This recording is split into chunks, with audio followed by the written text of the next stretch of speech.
ಮಂದಾದಿಧ್ವಾಂತರವಜೇ ವೈಷ್ಣವೇಂದೀವರೇಂದವೇ ಶ್ರೀರಾಘವೇಂದ್ರ ಗುರವೇ ನಮೋತ್ಯಂತ ದಯಾಲವೇ ಅನವದ್ಯಾತ್ಮಚಾರಿತ್ರ್ಯಂ ವಾದಿಖದ್ಯೋತ ಭಾಸ್ಕರಂ ವಿದ್ಯಾಮಾನ್ಯ ಗುರುನ್ ವಂದೇ ವಿದ್ಯಾ ವಿದ್ಯೋತ ಭಾಸ್ವರಂ ತಪಸ್ವಾಧ್ಯಾಯ ಶುಶ್ರೂಷಾ ಕೃಷ್ಣ ಪೂಜಾರತಂ ಮುನಿಂ ವಿಶ್ವೇಶಮಿಷ್ಟದಂ ವಂದೇ ಪರಿವ್ರಾಟ್ ಚಕ್ರವರ್ತಿನಂ. ಶ್ರೀ ಗುರುಭ್ಯೋ ನಮಃ. ಶ್ರೀ ವಿಶ್ವೇಶತೀರ್ಥ ಗುರುಭ್ಯೋ ನಮಃ. ರಾಮಚಂದ್ರ ದೇವರು ಸುಬಾಹುವನ್ನು ಸಂಹಾರ ಮಾಡಿ ಎಲ್ಲ ಋಷಿಮುನಿಗಳಿಗೂ ಕೂಡ ಒಂದು ಅದ್ಭುತವಾದ ರಕ್ಷಣೆಯನ್ನು ತಾವು ನೀಡ್ತಾರೆ. ಯಾರಿಗೂ ಸಮಸ್ಯೆ ಆಗದ ರೀತಿಯಲ್ಲಿ ಆ ಯಜ್ಞ ನಡಿಬೇಕು, ಯಾರಿಂದಲೂ ಸಮಸ್ಯೆ ಆಗಬಾರ್ದು. ಯಜ್ಞ ನಿಲ್ಲದ ರೀತಿಯಲ್ಲಿ ಎಲ್ಲ ಋಷಿಮುನಿಗಳಿಗೂ ಕೂಡ ಸಹಕಾರವನ್ನು ಕೊಟ್ಟು, ಮತ್ತು ಕೇಶಿ ಅರಿಷ್ಟ ಅನ್ನುವ ದೈತ್ಯರನ್ನು ಕೂಡ ಕೃಷ್ಣ ತಾನು ಸಂಹಾರ ಮಾಡಿದ್ದನ್ನು ವಿವರಣೆ ಮಾಡಿ, ಆಮೇಲೆ ರಾಮ ಮತ್ತು ಕೃಷ್ಣ ಇಬ್ಬರೂ ಕೂಡ ಆ ಯಜ್ಞ ನಡೆಸಿದ ನಂತರ ಅಲ್ಲಿದ್ದ ಎಲ್ಲ ಋಷಿಗಳು ಕೂಡ ಬಹಳ ಸ್ತೋತ್ರ ಮಾಡ್ತಾರಂತೆ, ಬಹಳ ಕೊಂಡಾಡ್ತಾರೆ ರಾಮಚಂದ್ರ ದೇವರನ್ನು. ಅದನ್ನು ವರ್ಣನೆ ಮಾಡಿ, ಸವನೇ ವಿಕಸ್ವರ ಗುಣಸ್ವರ ದ್ವಿಜೆ ಸ್ಫುರಿತೆ ಚರನ್ ಸಕಲ ಗೋಕುಲ ಪ್ರಿಯ ಇತಕಾಮತಾಪಸರ ಸಾರ್ದ್ರಧೀಗಿರಃ ಪ್ರತಿಲಾಲಯನ್ನ ರಮತೈಷ ಸುಂದರೀ. ಎಲ್ಲ ಆ ವನದಲ್ಲಿ ಭಗವಂತ ವಿಶ್ವಾಮಿತ್ರರ ಯಜ್ಞ ರಕ್ಷಣೆಯ ಮಾಡಿರ್ತಕ್ಕಂತಹ ಕಾಡಿನಲ್ಲಿ ವಿಕಸ್ವರ ಗುಣಸ್ವರ ದ್ವಿಜೆ, ಒಳ್ಳೆ ವೇದಮಂತ್ರಗಳು, ಬ್ರಾಹ್ಮಣ ಶ್ರೇಷ್ಠರೆಲ್ಲ ಉತ್ತಮವಾದ ವೇದಮಂತ್ರಗಳನ್ನು ಹೇಳಲಿಕ್ಕೆ ಬೇಕಾದಂತಹ ಏನೆಲ್ಲ ಅದು ಉದಾತ್ತ, ಸ್ವರಿತ, ಅನುದಾತ್ತ ಇದೆಲ್ಲವನ್ನು ಗಮನದಲ್ಲಿಟ್ಕೊಂಡು ವೇದಮಂತ್ರಗಳನ್ನು ಹೇಳಬೇಕು. ಯಾವ ಯಾವ ಸಂದರ್ಭಕ್ಕೆ ಸರಿಯಾಗಿ ಯಾವ ಸ್ಥಳದಲ್ಲಿ ಉದಾತ್ತ, ಯಾವ ಸ್ಥಳದಲ್ಲಿ ಅನುದಾತ್ತ, ಸ್ವರಿತ, ಆ ಉದಾತ್ತ ಅನುದಾತ್ತಗಳ ಬಗ್ಗೆ ಹಿಂದೆ ನಾವು ನೋಡಿದ್ವಿ. ಏನು ಉದಾತ್ತ ಅಂದರೆ ಏನು, ಸ್ವರಿತ ಅಂದರೆ ಏನು, ಎತ್ತರದ ಧ್ವನಿಯಲ್ಲಿ ಎಲ್ಲಿ ವೇದಮಂತ್ರಗಳನ್ನು ಹೇಳಬೇಕಾಗತ್ತೆ ಅಂತೆಲ್ಲ ಏನು ವೇದಮಂತ್ರಗಳನ್ನು ಉಚ್ಚಾರಣೆ ಮಾಡಲಿಕ್ಕೆ ಅದರದ್ದೇ ಆದ ಕ್ರಮ ಇದೆ. ಆ ಕ್ರಮಬದ್ಧವಾಗಿ ವೇದಮಂತ್ರಗಳಿಂದ ಯಜ್ಞವನ್ನು ಮಾಡ್ತಾರೆ. ಇನ್ನೊಂದು ಹೇಳ್ತಾರೆ, ಎಲ್ಲ ಯಜ್ಞಗಳನ್ನು ಮಾಡಲಿಕ್ಕೆ ಏನು ವೇದಮಂತ್ರಗಳನ್ನು ತಾವು ಹೇಳಿದರೋ ಆ ಎಲ್ಲ ವೇದಮಂತ್ರಗಳಿಂದಲೂ ಕೂಡ ಮುಖ್ಯ ಪ್ರತಿಪಾದ್ಯನಾದವನು ಭಗವಂತ ಶ್ರೀರಾಮನೇ. ಎಲ್ಲ ವೇದಮಂತ್ರಗಳು ಕೂಡ ಭಗವಂತನನ್ನೇ ಕೊಂಡಾಡುತ್ತೆ. ಎಲ್ಲ ವೇದಮಂತ್ರಗಳ ಮುಖ್ಯ ಅರ್ಥ ಮೇಲ್ನೋಟಕ್ಕೆ ನಮಗೂ ಒಂದು ಅರ್ಥ ಕಾಣ್ಬೋದು, ಆದರೆ ಎಲ್ಲ ವೇದಮಂತ್ರಗಳ ಮುಖ್ಯ ಅರ್ಥ ಅದು ಭಗವಂತನನ್ನು ಸ್ತೋತ್ರ ಮಾಡೋದು. ಹಾಗೆ ಇಲ್ಲಿ ಎಲ್ಲರೂ ಎದುರುಗಡೆ ಭಗವಂತ ತಾನೇ ಇದ್ದಾನೆ, ಆದರೂ ಆ ಋಷಿಮುನಿಗಳೆಲ್ಲ ಆ ಯಜ್ಞ ಮಾಡಬೇಕಾದ್ರೆ ಭಗವಂತನನ್ನು ತಾವು ಧ್ಯಾನ ಮಾಡ್ತಾ ತಾವು ಹೋಮಾದಿಗಳನ್ನು ಮಾಡ್ತಾರೆ. ಇಷ್ಟು ನಮಗೆ ಅನುಕೂಲ ಆಯ್ತಲ್ಲ, ನಮ್ಮ ಕರ್ತವ್ಯವನ್ನು ಮಾಡಲಿಕ್ಕೆ ಇಷ್ಟು ದಿನ ತೊಂದರೆ ಆಗಿತ್ತು, ಅದನ್ನು ನೀನು ನಮ್ಮನ್ನು ಕಾಪಾಡಿದ್ದೀಯಾ. ಆ ತಾಟಕೆ, ಮಾರೀಚ, ಸುಬಾಹು ಮೊದಲಾದವರನ್ನೆಲ್ಲ ಸಂಹಾರ ಮಾಡಿ ನಮ್ಮ ಒಂದು ಯೋಗ್ಯ ಕರ್ತವ್ಯಗಳೇನಿದೆಯೋ ಅದನ್ನು ಮಾಡಲಿಕ್ಕೆ ಅನುಕೂಲ ಮಾಡಿಕೊಟ್ಟಿದ್ದೀಯಾ ಅಂತ ಆ ರಾಮಚಂದ್ರನನ್ನು ಒಳ್ಳೆ ಮಾತುಗಳಿಂದ ಅವನನ್ನು ಸಂತೈಸ್ತಾರೆ, ಅವರನ್ನು ಹೊಗಳ್ತಾರೆ. ಹೀಗೆ ರಾಮಚಂದ್ರ ದೇವರನ್ನು ಅತಿಯಾಗಿ ಕೊಂಡಾಡಿ ಎಲ್ಲ ಋಷಿಮುನಿಗಳು ತಾವು ಕೂಡ ಸಂತೋಷವನ್ನು ಪಟ್ಟರು ಅಂತ ಹೇಳಿ ಕೃಷ್ಣ ಪರಮಾತ್ಮನನ್ನು ಅದೇ ರೀತಿಯಲ್ಲಿ, ಆದರೆ ಅಲ್ಲಿ ಯಾವ ರೀತಿಯಾಗಿ ಅರ್ಥ ಮಾಡಬೇಕು ಅಂದರೆ, ವಿಕಸ್ವರ ಗುಣಸ್ವರ ದ್ವಿಜೆ. ದ್ವಿಜ ಅನ್ನೋದಕ್ಕೆ ಎರಡು ಅರ್ಥ ಇದೆ. ಒಂದು ಬ್ರಾಹ್ಮಣ ಅಂತ ಅರ್ಥ ಆದರೆ ಇನ್ನೊಂದು ಪಕ್ಷಿ ಅಂತ ಅರ್ಥ ಇದೆ. ಆ ಪಕ್ಷಿಗಳೆಲ್ಲ ಏನು ಮಾಡ್ತವೆ ಅಂದರೆ ವಿಕಸ್ವರ ಗುಣಸ್ವರ, ವಿಚಿತ್ರವಾಗಿರ್ತಕ್ಕಂತಹ ಕಿವಿಗೆ ಬಹಳ ಇಂಪಾಗಿರುವ ಧ್ವನಿಗಳನ್ನು ಮಾಡುತ್ತೆ. ಎಲ್ಲ ಪಕ್ಷಿಗಳು ಅದು ಒಂದೊಂದು ಪಕ್ಷಿ ಒಂದೊಂದು ರೀತಿಯಲ್ಲಿ ಒಂದು ಶಬ್ದಗಳನ್ನು ಮಾಡುತ್ತೆ. ಅದು ಕೇಳಲಿಕ್ಕೆ ಬಹಳ ಸುಂದರವಾಗಿರುವಂತಹ ಆ ಧ್ವನಿ. ಅದನ್ನು ಕೇಳ್ತಾ ಭಗವಂತ ತಾನು ಗೋಪಿಕಾಸ್ತ್ರೀಯರ ಜೊತೆಯಲ್ಲಿ ಎಲ್ಲ ಕಾಡುಗಳಲ್ಲಿ ಸಂಚಾರವನ್ನು ಮಾಡ್ತಾ ಇದ್ದ. ಸಂಚಾರವನ್ನು ಮಾಡ್ತಾ ಪ್ರತಿಲಾಲಯನ್ ನರಮತೈಷ ಸುಂದರೀಹಿ, ಎಲ್ಲ ಆ ಏನು ಗೋಪಿಕಾಸ್ತ್ರೀಯರಿದ್ದಾರೋ ಅವರ ಜೊತೆಗೆ ಅವರೆಲ್ಲ ಕೃಷ್ಣ ಪರಮಾತ್ಮನನ್ನು ಈ ಎಲ್ಲ ಗುಣಗಳಿಂದ ಹೊಗಳ್ತಾ ಇದ್ರು.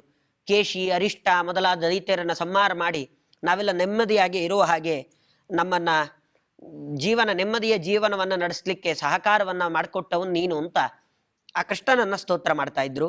ಹೀಗೆ ಪ್ರೇಮ ತುಂಬಿದ ಮಾತುಗಳಿಂದ ಗೋಪಿಕಾ ಸ್ತ್ರೀಯರು ಕೃಷ್ಣನನ್ನು ಹೊಗಳ್ತಾ ಇದ್ರು. ವೇದ ಮಂತ್ರಗಳಿಂದ ಅವರವರ ಯೋಗ್ಯ ಕರ್ಮಗಳನ್ನು ಮಾಡಿಕೊಡ್ಲಿಕ್ಕೆ ಅನುಕೂಲವನ್ನು ಮಾಡಿಕೊಟ್ಟ ರಾಮಚಂದ್ರ ದೇವರನ್ನು ಎಲ್ಲ ಋಷಿಮುನಿಗಳು ಕೂಡ ತಾವು ಹೊಗಳಿ ಅವನನ್ನು ಕೊಂಡಾಡಿದರು ಅಂತ ಅದನ್ನು ವಿವರಣೆ ಮಾಡಿ, ಮುಂದೆ ಆ ಭಗವಂತ ರಾಮ ಮತ್ತು ಕೃಷ್ಣ ಅವರು ಏನನ್ನು ಮಾಡ್ತಾರೆ ಅಂದರೆ, ಯಜ್ಞ ಕಾರ್ಯ ಮುಗಿಯತ್ತೆ ಪೂರ್ತಿ, ವಿಶ್ವಾಮಿತ್ರರ ಯಜ್ಞ ರಕ್ಷಣೆ ಪರಿಪೂರ್ತಿ ಮುಗಿದ ನಂತರದಲ್ಲಿ, ಮತ್ತು ಇಲ್ಲಿ ಈ ಭಗವಂತ ತಾನು ವಾಸ ಮಾಡುವ ಆ ವೃಂದಾವನದಲ್ಲಿ ಎಲ್ಲ ಬರುವ ಪೂತನಿ, ಅರಿಷ್ಟ, ಕೇಶಿ ಎಲ್ಲ ದೈತ್ಯರನ್ನು ಸಂಹಾರ ಮಾಡಿದ ಮೇಲೆ ಕಂಸ ತಾನು ಕೃಷ್ಣನನ್ನು ಆಹ್ವಾನ ಮಾಡ್ತಾನೆ. ಮಥುರಾಪಟ್ಟಣಕ್ಕೆ ಬರಬೇಕು ಅಂತ ಕೃಷ್ಣನನ್ನು ಕಂಸ ಆಹ್ವಾನ ಮಾಡ್ತಾನೆ. ರಾಮಚಂದ್ರ ದೇವರನ್ನು ವಿಶ್ವಾಮಿತ್ರರು ತಾವೇ ಜನಕ ಮಹಾರಾಜ ಸ್ವಯಂವರವನ್ನು ಏರ್ಪಾಟು ಮಾಡಿರ್ತಾನೆ, ಅಲ್ಲಿಗೆ ಕರ್ಕೊಂಡು ಹೋಗ್ತಾರೆ. ಅದನ್ನು ಈ ಎರಡೂ ವಿಷಯಗಳನ್ನು ಅವ್ರು ಹೇಳ್ತಾ, ಸಹಜಾನ್ವಿತ ಸಕಲ ಮಿತ್ರ ಸಂಯುತೋ ಮಧುರಾಂ ಪುರೀಂ ಜನಕ ವಲ್ಲಭಾಂ ಗತಃ ಪ್ರವಿಶನ್ನಿಮಾಂ ಸ ಜಗದೇಕ ಸುಂದರೋ ನರನಾರ್ಯುದಾರ ನಯನೋತ್ಸವೋ ಭವತ್. ಆ ಸಹಜಾನ್ವಿತ ಸಕಲ ಮಿತ್ರ ಸಂಯುತ, ಸಕಲ ಇಡೀ ವಿಶ್ವಕ್ಕೆ ಮಿತ್ರರಾಗಿರ್ತಕ್ಕಂತಹ ವಿಶ್ವಾಮಿತ್ರರ ಜೊತೆಗೆ ಭಗವಂತ ತಾನು ಮಧುರಾಂ, ನೋಡಲಿಕ್ಕೆ ಬಹಳ ರಮ್ಯವಾಗಿರ್ತಕ್ಕಂತಹ ಸುಂದರವಾದಂತಹ ನಗರಕ್ಕೆ ಜನಕವಲ್ಲಭ ಆ ಜನಕ ಮಹಾರಾಜ ಸೀತಾದೇವಿಯನ್ನು ತಾನು ಸ್ವಯಂವರದಿಂದಾಗಿ, ಅವಳು ಯಾವ ರಾಜನನ್ನಾದರೂ ಮದುವೆ ಆಗಬಹುದು, ಸ್ವಯಂವರವನ್ನು ಏರ್ಪಾಟು ಮಾಡಿರ್ತಾನೆ. ಜನಕ ಮಹಾರಾಜನ ಉದ್ದೇಶ ರಾಮಚಂದ್ರ ದೇವರಿಗೇನೆ ಸೀತೆಯನ್ನು ಕೊಡಬೇಕು, ಸೀತೆ ರಾಮನಿಗೆ ಮತ್ತಾರಿಗೂ ಅಲ್ಲ. ಈ ಉದ್ದೇಶದಿಂದ ತಾನು ಆ ಒಂದು ಶಿವಧನುಸ್ಸು ಪ್ರವಿಶನ್ನಿಮಾಂಸ ಜಗದೇಕ ಸುಂದರೋ ನರನಾರ್ಯುದಾರ ನಯನೋತ್ಸವೋ ಭವತ್, ಅವನು ಅಲ್ಲಿ ಒಂದು ಸ್ವಯಂವರದಲ್ಲಿ ಒಂದು ಏರ್ಪಾಟು ಮಾಡಿರ್ತಾನೆ. ಶಿವಧನುಸ್ಸನ್ನು ಭಗವಂತ ರುದ್ರದೇವರಿಂದ ತಾನು ತಪಸ್ಸು ಮಾಡಿ ವರ ಪಡ್ಕೊಂಡು ಒಂದು ಧನುಸ್ಸನ್ನು ತಂದಿರ್ತಾನೆ. ಆ ಧನುಸ್ಸನ್ನು ಯಾರು ಮುರಿತಾರೋ ಅವರಿಗೆ ನನ್ನ ಮಗಳನ್ನು ಸ್ವಯಂವರ ಮಾಡಿಕೊಡ್ತೀನಿ ಅಂತ. ಆ ಮಧುರ ಅಂದರೆ ರಮ್ಯವಾಗಿರ್ತಕ್ಕಂತಹ, ರಮಣೀಯವಾದಂತಹ, ಎಲ್ಲ ಕಡೆಗಳಲ್ಲೂ ಹಬ್ಬದ ವಾತಾವರಣದಿಂದ ತುಂಬಿರುವ ಆ ಮಿಥಿಲಾ ಪಟ್ಟಣಕ್ಕೆ ರಾಮಚಂದ್ರ ದೇವರು ಸಕಲ ಮಿತ್ರ ಸಂಯುತ, ಜಗತ್ತಿಗೆಲ್ಲ ಒಳ್ಳೆಯದಾಗಲಿ ಅಂತ ಬಯಸುವ ವಿಶ್ವಾಮಿತ್ರರ ಜೊತೆಗೆ ಕೂಡಿಕೊಂಡು, ಜೊತೆಗೆ ಲಕ್ಷ್ಮಣನು ಇದ್ದಾನೆ, ಅವರ ಜೊತೆಗೆ ಕೂಡಿಕೊಂಡು ಭಗವಂತ ಸ್ವಯಂ ತಾನು ನೋಡಲಿಕ್ಕೆ ಪರಮ ಸುಂದರ, ಜಗದೇಕ ಸುಂದರ, ಅವನು ಆ ಮಿಥಿಲಾ ಪಟ್ಟಣವನ್ನು ಪ್ರವೇಶ ಮಾಡಿದರೆ ಅಲ್ಲಿರುವ ಎಲ್ಲ ಆ ನರನಾರ್ಯುದಾರ ನಯನೋತ್ಸವೋ ಭವತು. ಏನಾಯ್ತು ಅವಾಗ ರಾಮಚಂದ್ರ ದೇವರು ಪ್ರವೇಶ ಮಾಡಿದರೆ ಮಿಥಿಲಾ ಪಟ್ಟಣವನ್ನು ಅಂದರೆ, ತಾವು ಪ್ರವೇಶ ಮಾಡಿದಾಗ ಸುತ್ತಮುತ್ತ ಎಲ್ಲ ಜನಗಳು ತುಂಬಿ ನಿಂತಿದ್ರಂತೆ. ರಾಮ ಬರ್ತಾನೆ, ರಾಮನನ್ನು ನೋಡಬೇಕು ಅಂತ. ನಾವು ಅವಾಗಲೇ ನೋಡಿದ್ವಿ, ರಾಮಚಂದ್ರ ದೇವರು ಒಂದು ಸತಿ ಯಾರನ್ನಾದರೂ ನೋಡಿದರೆ ಸಾಕು ಅವರಿಗೆ ಪರಮಾನಂದ. ನನ್ನನ್ನು ನೋಡಿದ ಅಂತ ಅವತ್ತವ್ರ ಮನೆಯಲ್ಲಿ ಅದೇ ದೊಡ್ಡ ಹಬ್ಬ. ಈ ಪ್ರಸಂಗ ಅಲ್ಲಿರೋರು ಎಲ್ಲರೂ ಲಕ್ಷ ಸಂಖ್ಯೆಯಲ್ಲಿ ಆ ಭಗವಂತನನ್ನು ನೋಡಬೇಕು, ಅವನನ್ನು ಕಣ್ತುಂಬಿಕೊಳ್ಬೇಕು ಅಂತ ಎಲ್ಲ ಅಲ್ಲಿ ನಿಂತಿದ್ದಾರೆ. ಹೀಗೆ ಭಗವಂತ ತಾನು ಮಿಥಿಲಾ ಪಟ್ಟಣವನ್ನು, ರಮಣೀಯವಾದ ಮಿಥಿಲಾ ಪಟ್ಟಣವನ್ನು ಸೀತಾ ಸ್ವಯಂವರದ ಉದ್ದೇಶದಿಂದಾಗಿ ಲಕ್ಷ್ಮಣನ ಜೊತೆಗೆ ವಿಶ್ವಾಮಿತ್ರರು ಕರ್ಕೊಂಡು ಹೋಗ್ತಾರೆ ಅಂತ ಹೇಳಿ ಇದೇ ಶ್ಲೋಕವನ್ನು ಕೃಷ್ಣನಿಗೂ ಸಮನ್ವಯ ಮಾಡ್ತಾರೆ. ಇಲ್ಲಿ ಕೇಶಿ, ಅರಿಷ್ಟ ಎಲ್ಲರನ್ನ ಸಂಹಾರ ಮಾಡಿರ್ತಕ್ಕಂಥ ಭಗವಂತ ಕೃಷ್ಣ, ಅವನನ್ನು ಕಂಸ ತಾನೇ ಬಿಲ್ಲು ಹಬ್ಬ ಅಂತ ಕರೀತಾನೆ. ಆ ಬಿಲ್ಲು ಹಬ್ಬದಲ್ಲಿ ಅವನು ಇದೇ ಶಿವಧನುಸ್ಸನ್ನೇ ಇಟ್ಟಿರ್ತಾನೆ. ಆ ಶಿವಧನುಸ್ಸನ್ನು ಇಟ್ಟು ಸುಮ್ಮನೆ ಇದೊಂದು ನೆಪ ಅಷ್ಟೇ, ಧನುಸ್ಸಿನ ಹಬ್ಬ ಮಾಡ್ತಾ ಇದ್ದೀನಿ, ಬಿಲ್ಲು ಹಬ್ಬ ಮಾಡ್ತಾ ಇದ್ದೀನಿ ಅಂತ ಕರೆಯೋದು. ಯಾವಾಗ ಬರ್ತಾನೋ ಬಂದಾಗ ಕೃಷ್ಣ ಪರಮಾತ್ಮನನ್ನ ನಾವಿಲ್ಲಿ ಸಂಹಾರ ಮಾಡಿಬಿಡೋಣ ಅಂತ ಈ ಆಲೋಚನೆಯಲ್ಲಿ ಕರೀತಾನೆ. ಕರೆದ್ರೆ ಅಲ್ಲೂ ಅಷ್ಟೇ, ಸಹಜಾನ್ವಿತ ಸಕಲ ಮಿತ್ರ ಸಂಯುತೋ, ಅವನ ಅಣ್ಣ ಬಲರಾಮನ ಜೊತೆಗೆ ಸಕಲ ಮಿತ್ರ ಸಂಯುತ, ಬೇಕಾದಷ್ಟು ಜನ ಕೃಷ್ಣನ ಜೊತೆಗೆ ಇರುವ ಗೋಪಾಲಕರ ಜೊತೆಗೆ ಭಗವಂತ ಹೊರಟಿದ್ದಾನೆ. ಎಲ್ಲಿಗೆ? ಮಧುರಾಂ ಪುರೀಂ ಜನಕವಲ್ಲಭಾಂ ಗತಃ, ಮಧುರಾಪಟ್ಟಣಕ್ಕೆ. ಅದೇನಾಗಿದೆ ಮಧುರಾಪಟ್ಟಣ ಅಂದರೆ ಜನಕವಲ್ಲಭ. ಜನಕ ಅಂದರೆ ತಂದೆ ಯಾರು? ವಸುದೇವ. ಆ ವಸುದೇವನಿಗೆ ಅತ್ಯಂತ ಪ್ರೀತಿ ಪಾತ್ರವಾದ ನಗರ ಅಂದರೆ ಮಥುರಾಪಟ್ಟಣ. ಆ ಮಥುರಾಪಟ್ಟಣಕ್ಕೆ ಎಷ್ಟು ಚೆನ್ನಾಗಿ ಅರ್ಥವನ್ನು ವಿಭಾಗ ಮಾಡ್ತಾರೆ. ರಾಮಚಂದ್ರ ದೇವರಿಗೆ ಹೇಳಬೇಕಾದ್ರೆ ಇದೇ ಮಧುರಾಂ ಪುರೀಂ ಜನಕವಲ್ಲಭಾಂ ಗತಃ, ಅಲ್ಲಿ ಮಧುರಾಮ್ ಅನ್ನೋದಕ್ಕೆ ರಮಣೀಯವಾದ ಅಂತ ಅರ್ಥ ಇಟ್ಕೊಳ್ಬೇಕು. ಇಲ್ಲಿ ಸಾಕ್ಷಾತ್ತಾಗಿ ಅರ್ಥ, ಮಥುರಾ ಅಂದ್ರೆ ಮಥುರಾ ಪಟ್ಟಣಕ್ಕೆ ಅಲ್ಲಿಗೆ ಹೋದ, ಅದೇನಾಗಿದೆ, ಅದೂ ಜನಕವಲ್ಲಭಾಂ, ತಂದೆಯಾದ ವಸುದೇವನಿಗೆ ಅತ್ಯಂತ ಪ್ರೀತಿಪಾತ್ರವಾಗಿರುವಂತಹ ನಗರ. ಅಲ್ಲಿಗೆ ಪ್ರವೇಶವನ್ನ ಮಾಡ್ತಾನೆ. ಮಾಡಿದರೆ ಮತ್ತೆ ಕೃಷ್ಣನೂ ತಾನು ಜಗದೇಕ ಸುಂದರ, ರಾಮ ಕೃಷ್ಣ ಪರಸ್ಪರವಾಗಿ ಹೇಳ್ತಾ ಏನು ತೋರಿಸಿಕೊಡ್ತಿದ್ದಾರೆ ಅಂದರೆ ಭಗವಂತನದ್ದೇ ಇದು ಎರಡೂ ರೂಪಗಳು.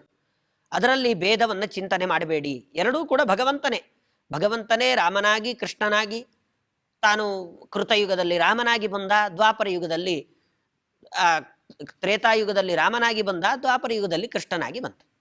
ಹೀಗೆ ಬಂದು ಎಲ್ಲ ದುಷ್ಟರನ್ನ ಸಂಹಾರ ಮಾಡಿ ಶಿಷ್ಟರನ್ನ ರಕ್ಷಣೆ ಮಾಡಿರತಕ್ಕಂಥವನು ಭಗವಂತ. ಅವನು ಜಗದೇಕ ಸುಂದರ ಅಂತ ಕರೀತಾರೆ. ಯಾಕೆ ಅಂದರೆ ಇವನನ್ನ ಮೀರಿಸುವ ಸೌಂದರ್ಯ ಮತ್ತೊಬ್ಬರಲ್ಲಿ ಯಾರತ್ರನಾದ್ರೂ ತೋರಿಸ್ಲಿಕ್ಕೂ ಸಾಧ್ಯ ಇಲ್ಲ ಅಂತ.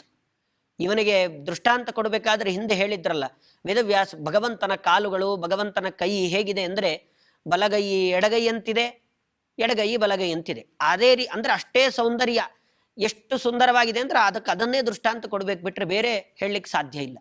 ಹಾಗೆ ಭಗವಂತ ಎಷ್ಟು ಸುಂದರನಾಗಿದ್ದ ನೋಡ್ಲಿಕ್ಕೆ ಅಂದ್ರೆ ಚಂದ್ರನಂತೆ ಬಹಳ ಸೌಂದರ್ಯ ಇದೆ ಭಗವಂತನಿಗೆ ಅಂತ ಹೇಳೋಣ ಅಂದ್ರೆ ಕೋಟಿ ಚಂದ್ರರನ್ನ ಹಾಕಿದ್ರೂ ಭಗವಂತನ ಕಾಂತಿಗೆ ಸಮಾನವಾದ ಕಾಂತಿ ಹೇಳಲಿಕ್ಕೆ ಸಾಧ್ಯ ಇಲ್ಲ. ಸೂರ್ಯಕೋಟಿ ಪ್ರಕಾಶ ಅಂತ ಹೇಳೋಣ ಅಂದ್ರೆ ಅದೂ ಸಾಲೋದಿಲ್ಲ. ಅನಂತ ಪ್ರಕಾಶ, ಅದಕ್ಕಿಂತ ಜಾಸ್ತಿ ಮಿಗಿಲಾದದ್ದು ಭಗವಂತನ ಪ್ರಕಾಶ. ಹಾಗಾಗಿ ಜಗದೇಕ ಸುಂದರ ಅಂತ ಕರೀತಾರೆ ಅವನನ್ನು. ಇವನನ್ನು ಬಿಟ್ರೆ ಇವನಷ್ಟು ಸೌಂದರ್ಯ ಯುತನಾದ ವ್ಯಕ್ತಿ ಮತ್ತಾರೂ ಇಲ್ಲ ಅಂತ. ಇದರಿಂದ ಇನ್ನೂ ಒಂದು ಅಂಶ ತೋರಿಸಿಕೊಡ್ತಾರೆ. ಏನಿವಾಗ ವಿವಾಹ ಮಾಡ್ಕೊಳ್ಳಿಕ್ಕೆ ಹೋಗ್ತಿದ್ದಾನೆ, ಹುಡುಗಿ ಅಂದ್ರೆ ಸೀತಾದೇವಿ ತಾನೇ ಸುಂದರ ಅಂದ್ರೆ ಅಲ್ಲ, ಸೀತಾದೇವಿಗಿಂತ ಭಗವಂತ ಶ್ರೀರಾಮ ಇನ್ನೂ ಜಾಸ್ತಿ ಸುಂದರ. ಅದು ಇದರಿಂದ ಗೊತ್ತಾಗುತ್ತೆ. ಯಾವಾಗ ಕೃಷ್ಣ ಪರಮಾತ್ಮ ತಾನು ಪ್ರವೇಶವನ್ನು ಮಾಡ್ತಾನೋ ಅವಾಗ ಅಲ್ಲಿ ನರನಾರ್ಯುದಾರ ನಯನೋತ್ಸವೋ ಭವತ್, ಅಲ್ಲಿರುವ ಎಲ್ಲ ಆ ಮಥುರಾ ಪಟ್ಟಣ ವಾಸಿಗಳಿಗೆ ಪರಮ ಸಂತೋಷ ಆಗುತ್ತಂತೆ. ಅವರೆಲ್ಲ ಬಂದು ಕೃಷ್ಣನನ್ನು ನೋಡ್ತಾರೆ. ಅವ್ರು ನೋಡ್ಬೇಕಾದ್ರೂ ಇದೇ ದೃಷ್ಟಿಯಿಂದ, ಏನಂದ್ರೆ ಈ ಕಂಸನ ಆಟ ಇನ್ನು ದೇವರು ಮುಗಿಸ್ತಾನೆ, ಕೃಷ್ಣ ಬಂದಿದ್ದಾನೆ. ಕೃಷ್ಣ ಯಾರು ಅಂತ ಗೊತ್ತೇ ಇಲ್ಲ ಯಾರಿಗೂ, ಇವತ್ತೇ ನೋಡ್ತಿರೋದು. ಮೊದಲು ಕಂಸನನ್ನು ಕೊಲ್ಲಿಕ್ಕೆ ಬಂದಿದ್ದಾನೆ. ನಾವೆಲ್ಲ ಇಷ್ಟು ದಿನ ಅನುಭವಿಸಿದ ಕಷ್ಟ ಸಾಕು ಕಂಸನನ್ನು ಇಟ್ಕೊಂಡು, ಈಗ ಭಗವಂತ ಬಂದು ಕಂಸನನ್ನು ಸಂಹಾರ ಮಾಡಿಬಿಡ್ತಾನೆ ಅನ್ನುವ ಆ ಸಂತೋಷ ಆ ಎಲ್ಲರ ಕಣ್ಣಲ್ಲಿ ಕಾಣ್ತಾ ಇತ್ತಂತೆ. ಪೂತನಿ, ಅರಿಷ್ಟ, ನೇಮಿ ಎಲ್ಲ ದೊಡ್ಡ ರಾಕ್ಷಸರು, ಇಂಥವರನ್ನೆಲ್ಲ ಭಗವಂತ ಸಂಹಾರ ಮಾಡಿ ಈಗ ಈ ಕಂಸನನ್ನೂ ಕೂಡ ಸಂಹಾರ ಮಾಡಲಿಕ್ಕೆ ಬಂದಿದ್ದಾನೆ. ಅವನನ್ನು ನೋಡೋದೇ ಒಂದು ಆನಂದ ಅಂತ ರಾಮಚಂದ್ರ ದೇವರನ್ನ ಮಿಥಿಲಾ ಪಟ್ಟಣವಾಸಿಗಳೆಲ್ಲ ನೋಡಿದ್ರು, ಕೃಷ್ಣ ಪರಮಾತ್ಮನನ್ನ ಮಥುರಾ ಪಟ್ಟಣವಾಸಿಗಳೆಲ್ಲ ತಾವು ನೋಡ್ತಾರೆ. ಇದಾದ ಮೇಲೆ ಇಬ್ಬರೂ ಮಾಡಿದ್ದು ಶಿವಧನುರ್ಭಂಗವನ್ನೇ. ಶಿವಧನುಸ್ಸನ್ನು ತಾನು ತಪಸ್ಸು ಮಾಡಿ ಪಡ್ಕೊಂಡಿರ್ತಾನೆ ಜನಕ. ಇಲ್ಲಿ ಕಂಸನೂ ಕೂಡ ತಾನು ರುದ್ರದೇವರಿಂದಾಗಿ ಆ ಧನುಸ್ಸನ್ನು ಪಡ್ಕೊಂಡಿರ್ತಾನೆ. ಇಬ್ಬರು ಆ ಧನುಸ್ಸನ್ನೇ ಇಟ್ಟಿರ್ತಾರೆ. ಒಂದು ಕಡೆ ವಿವಾಹ, ಮತ್ತೊಂದು ಕಡೆ ಸ್ವತಃ ಅವನದ್ದೇ ಸಂಹಾರ. ಈ ಎರಡನ್ನ ಭಗವಂತ ಯಾವ ರೀತಿಯಾಗಿ ಮಾಡ್ತಾನೆ ಅನ್ನೋದನ್ನ ವಿವರಣೆ ಮಾಡ್ತಾರೆ. ಮುಂದೆ ಆ ಕಥೆಯನ್ನು ಹೇಳ್ತಾ ಹೋಗ್ತಾರೆ. ಎಲ್ಲ ಲೀಲೆಗಳನ್ನು ಮುಂದೆ ಶಿವಧನುರ್ಭಂಗ ಮಾಡೋದಿರ್ಬೋದು, ಅಥವಾ ಮುಂದೆ ರುಕ್ಮಿಣೀ ದೇವಿಯನ್ನ ಆ ಭೀಷ್ಮಕ, ಶಿಶುಪಾಲ ಮೊದಲಾದ ದುಷ್ಟ ದೈತ್ಯರನ್ನು ಸಂಹಾರ ಮಾಡಿ ಕೃಷ್ಣ ತಾನು ರುಕ್ಮಿಣಿಯನ್ನು ಮದುವೆ ಆಗೋದು, ಹೀಗೆ ಈ ಎಲ್ಲ ವಿಚಾರಗಳನ್ನು ಮುಂದೆ ಅವರು ತಿಳಿಸ್ತಾರೆ. ಇಲ್ಲಿಗೆ ಆ ವಸುದೇವ, ಮಥುರಾ ಪಟ್ಟಣಕ್ಕೆ ಕೃಷ್ಣ, ಮಿಥಿಲಾ ಪಟ್ಟಣಕ್ಕೆ ರಾಮಚಂದ್ರ ದೇವರು ಯಾವ ರೀತಿಯಲ್ಲಿ ಪ್ರವೇಶ ಮಾಡಿದರು ಅನ್ನೋದನ್ನು ನೋಡ್ತಾ, ಮತ್ತೆ ನಾಳೆ ಅಥ ಖಂಡಿತೇಶ್ವರದನುಸ್ಸಲೀಲಯ ಕ್ಷಪಿತೋಗ್ರಸೇನ ನೃಪ ಪುತ್ರ ಪೌರುಷಃ ಸಮುಪಾಸ್ಯ ವಿಪ್ರಗುರುಮಬ್ಜ ಭೂಗುರು ಸ್ವಜನಾನಮೋದಯದ ಮೇಯ ತೇಜಸ. ಇಲ್ಲಿ ಆ ಮಿಥಿಲಾ ಪಟ್ಟಣವನ್ನು ಪ್ರವೇಶ ಮಾಡ್ತಾನೆ.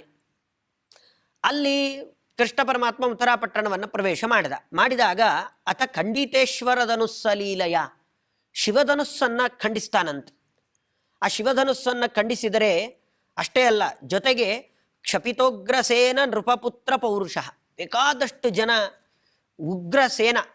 ಉಗ್ರಸೇನೆ ಅಂದರೆ ಅವರ ಎಷ್ಟೊಂದು ಜನ ರಾಜರುಗಳು ಅಲ್ಲಿಗೆ ಬಂದಿದ್ರು. ಸೀತಾ ಸ್ವಯಂವರಕ್ಕಾಗಬೇಕಾದ್ರೆ ಬೇಕಾದಷ್ಟು ಜನ ರಾಜರು ಬಂದಿದ್ರು. ರಾವಣನೇ ಸ್ವತಃ ತಾನೂ ಬಂದಿದ್ದ, ನಾನು ಮದುವೆ ಆಗಬೇಕು, ಸೀತೆಯನ್ನ ಅಂತ ತಾನೂ ಬಂದಿದ್ದ. ಅವನ ಸೇನೆ ಉಗ್ರವಾದ ಸೇನೆ, ಅದರ ಬಗ್ಗೆ ರಾಮಾಯಣ ಬಹಳ ವಿವರವಾಗಿ ವರ್ಣನೆಯನ್ನು ಕೊಡುತ್ತೆ. ಎಂಥ ಉಗ್ರವಾದ ಸೇನೆ ಅವನ ಹತ್ರ ಇತ್ತು ಅನ್ನೋದನ್ನು ಹೇಳುತ್ತೆ. ಅಷ್ಟೆಲ್ಲ ಜನಗಳು ಬಂದಿದ್ರು, ಅಷ್ಟೂ ಜನರ ಮಧ್ಯದಲ್ಲಿ ರಾಮ ತಾನು ಆ ಬಿಲ್ಲನ್ನು ಮುರಿತಾನೆ. ತಾನು ಮುರಿಬೇಕು, ಬಿಲ್ಲನ್ನು ಶಿವಧನುಸ್ಸನ್ನು ಭಂಗಗೊಳಿಸಬೇಕು ಅನ್ನೋದು ಅವನ ಉದ್ದೇಶ ಆಗಿರೋದಿಲ್ಲ. ಇವರೆಲ್ಲರೂ ತಾವೂ ಆ ಶಿವಧನುಸ್ಸನ್ನು ಬಗ್ಗಿಸಿ ಆ ಆ ಹಗ್ಗ ಏನಿದೆ ಅದನ್ನು ಕಟ್ಟೋಣ ಅಂತ ಹೋಗ್ತಾರೆ. ಆದರೆ ಇವ್ರ ಕೈಯಲ್ಲಿ ಯಾರ ಕೈಯಲ್ಲೂ ಅದನ್ನು ಅಲಗಾಡಿಸ್ಲಿಕ್ಕೂ ಶಕ್ತಿ ಆಗೋದಿಲ್ಲ. ಅಷ್ಟು ಒಂದು ರುದ್ರದೇವರ ವರದಿಂದ 5,000 ಜನ ಸೈನಿಕರು ಅದೊಂದು ಶಿವಧನುಸ್ಸನ್ನು ಕರ್ಕೊಂಡು ಬಂದು ಆ ಜಾಗಕ್ಕೆ ಎಳ್ಕೊಂಡು ಬಂದು ಇಡಬೇಕು. 5,000 ಜನಕ್ಕೆ ಆ ಸಾಮರ್ಥ್ಯ ಕೊಟ್ಟಿರ್ತಾರೆ.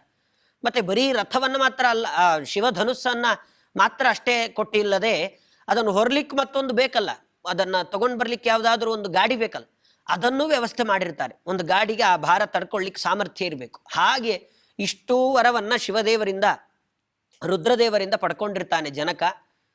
ಅಂತಹ ಧನುಸ್ಸನ್ನು ಸರ್ವೋತ್ತಮನಾದಂತಹ ರಾಮಚಂದ್ರ ದೇವರು ಅದನ್ನು ಮುರಿತಾರೆ. ಕೃಷ್ಣ ಯಾವ ರೀತಿಯಾಗಿ ಈ ಕೆಲಸವನ್ನು ಮಾಡ್ತಾನೆ ಅನ್ನೋದನ್ನು ನಾಳೆ ನೋಡೋಣ ಅಂತ ಹೇಳ್ತಾ ನನ್ನ ಮಾತನ್ನು ಮುಗಿಸ್ತೇನೆ. ಕೃಷ್ಣ ಅರ್ಪಣಮಸ್ತು.